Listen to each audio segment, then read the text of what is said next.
শিক্ষার্থীরা, এই অধ্যায়ের অর্থাৎ একাদশ অধ্যায়ের প্রথম ভিডিওতে প্রথম পার্টে তোমরা 1 থেকে 10 পর্যন্ত এমসিকিউ সলিউশন দেখেছো। এখন দেখবে 11 থেকে তার বাকি অংশগুলো। 11 নম্বর প্রশ্নটি খেয়াল করো। দুইজন মানুষের জিনোম সিকোয়েন্সের মধ্যে পার্থক্য কোন পর্যায়ে থাকে? জিনোম সিকোয়েন্সিং এ কোন পর্যায়ে? জিনোম সিকোয়েন্সিং এ আমরা ক্ষারক, সুগার, ফসফেট, নিউক্লিওসাইড সবগুলো অংশই দেখব। তবে পার্থক্য থাকে কোন জায়গায়? একটু খেয়াল করো। আমরা যখন জিনোম সিকোয়েন্সিং দেখেছি, জিনোম সিকোয়েন্সিং বলতে আমরা বুঝি কোন জীবের ডিএনএ অণুতে এ টি সি জি বেসগুলো কোনটার পর কোনটা সজ্জিত, সেটাকে বলা হয় জিনোম সিকোয়েন্স। আর জিনোম সিকোয়েন্সিং হচ্ছে এই জিনিসটা উদ্ঘাটন করা, অর্থাৎ এটিসিজি বেসগুলো কার পরে কে থাকে। তাহলে একটা জিনোম সিকোয়েন্সিং এ আমাদের যে সুগার এবং ফসফেট সব প্রাণী, সব উদ্ভিদ, সবার ক্ষেত্রে সেম থাকে। তবে এটিসিজি বেসগুলো এক এক উদ্ভিদ, প্রাণী কিংবা এক এক মানুষের ক্ষেত্রে এক এক রকম থাকতে পারে তাদের সিকোয়েন্সটা, অর্থাৎ ক্ষারকের ভিতরে তাদের পরিবর্তন থাকে। তাহলে আমাদের প্রশ্নে জানতে চেয়েছিল দুইজন মানুষের জিনোম সিকোয়েন্সিং এর মধ্যে পার্থক্য কোন পর্যায়ে? তাহলে আমরা বলবো ক্ষারক পর্যায়ে। কোন পর্যায়ে? ক্ষারক পর্যায়ে। তার পরবর্তী প্রশ্ন খেয়াল করো। জীবের মাস্টার ব্লুপ্রিন্ট বলা হয় কাকে? জীবের মাস্টার ব্লুপ্রিন্ট বলা হয় কোন জীবের জিনোমকে। টিস্যু কালচারের সময় আবাদ মাধ্যমের পিএইচ কত রাখা হয়? আমরা যখন টিস্যু কালচার পড়েছি, একটু খেয়াল করো, টিস্যু কালচারের অংশে সরাসরি সরাসরি তোমার পিএইচটা উল্লেখ করা রয়েছে। টিস্যু কালচারে যখন আমরা আবাদ মাধ্যম তৈরি দেখেছি, তখন সেক্ষেত্রে টিস্যু কালচারের আবাদ মাধ্যমের পিএইচটা সরাসরি উল্লেখ করা রয়েছে। একটু খেয়াল করো, পিএইচ রাখা হয় কত? 5.5 থেকে 5.8। টিস্যু কালচারের সময় পিএইচ রাখা হয় 5.5 থেকে 5.8। আরো একটি এমসিকিউ এর সাথে রয়েছে, সুক্রোজ কত পার্সেন্ট রাখা হয়? 2 থেকে 4%। 2 থেকে 4%। তো পরবর্তী প্রশ্ন আমরা একটু দেখি।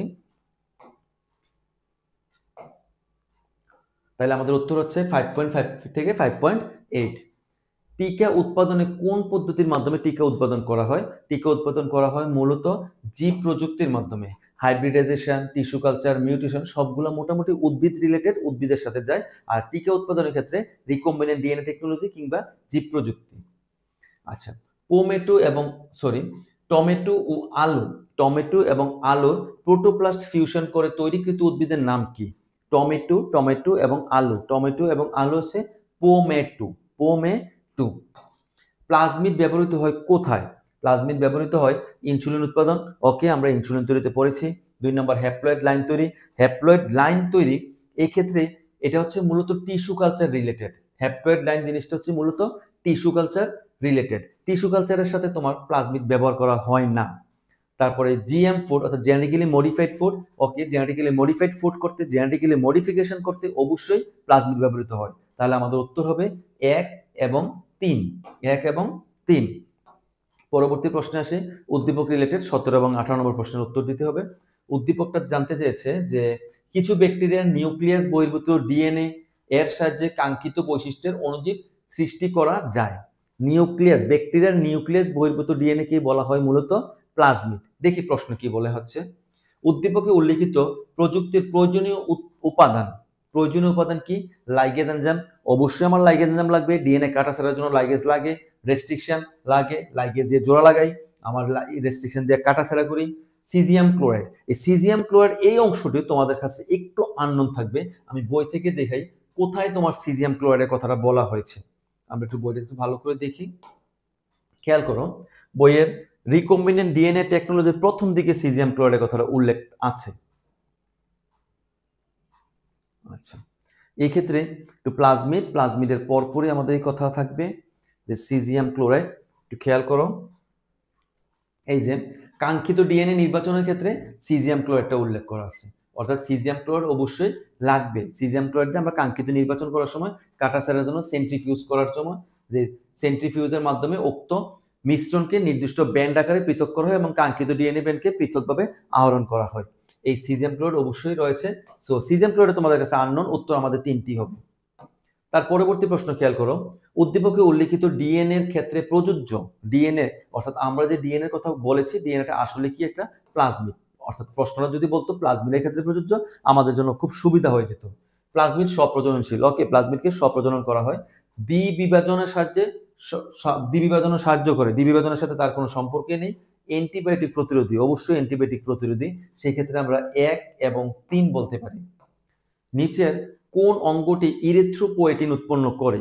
ইরিথ্রোপোয়েটিন আমরা যখন চিকিৎসা ক্ষেত্রে রিকম্বিনেন্ট ডিএনএ টেকনোলজি পড়বো তখন সেক্ষেত্রে আমরা ইনসুলিন, ইন্টারফেরন, ইপিউ অর্থাৎ ইরিথ্রোপোয়েটিন সবগুলো জিনিস পড়ে এসেছি। আমরা একটু বই থেকে দেখতে চাই কোথায় কথাটা বলেছিল। ইরিথ্রোপোয়েটিন এই যে দেখো ইপিউ আমাদের কিডনির ইরিথ্রোপোয়েটিন নামক একটি হরমোন তৈরি করে। কোথায় তৈরি করে? কিডনিতে তৈরি করে।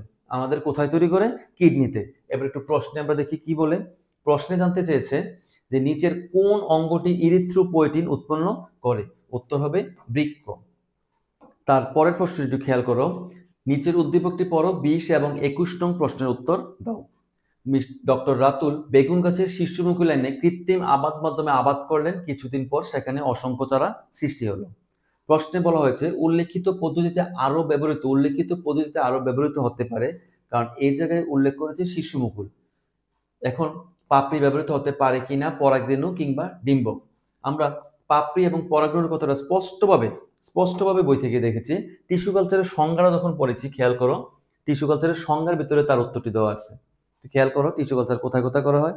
শীর্ষমুকুল, কক্ষমুকুল, কচি পাতা এবং পাপড়ি।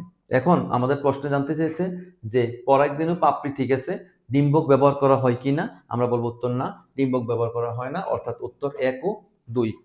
পরবর্তী প্রশ্ন, কৃত্রিম প্রজনন অপেক্ষা উদ্দীপকের পদ্ধতি ভালো, কারণটা কি? কারণটা হচ্ছে নতুন প্রজনন সৃষ্টি? না, টিস্যু কালচারে নতুন প্রজনন সৃষ্টি করা যায় না। নতুন প্রকরণ? তাও না। জিনের পরিবর্তন? অবশ্যই জিনের পরিবর্তন করা যাবে না। রোগমুক্ত চারা উৎপাদন? হ্যাঁ, রোগমুক্ত চারা উৎপাদন টিস্যু কালচারের একটি প্রধান উদ্দেশ্য। তাহলে আমাদের প্রশ্নের উত্তর হবে রোগমুক্ত চারা উৎপাদন। আজকের ক্লাসটি এই পর্যন্তই। তোমরা ক্লাসটি মনোযোগ সহকারে দেখবে এবং নিজে নিজে বই থেকে এমসিকিউ সলিউশন করবে। আল্লাহ হাফেজ।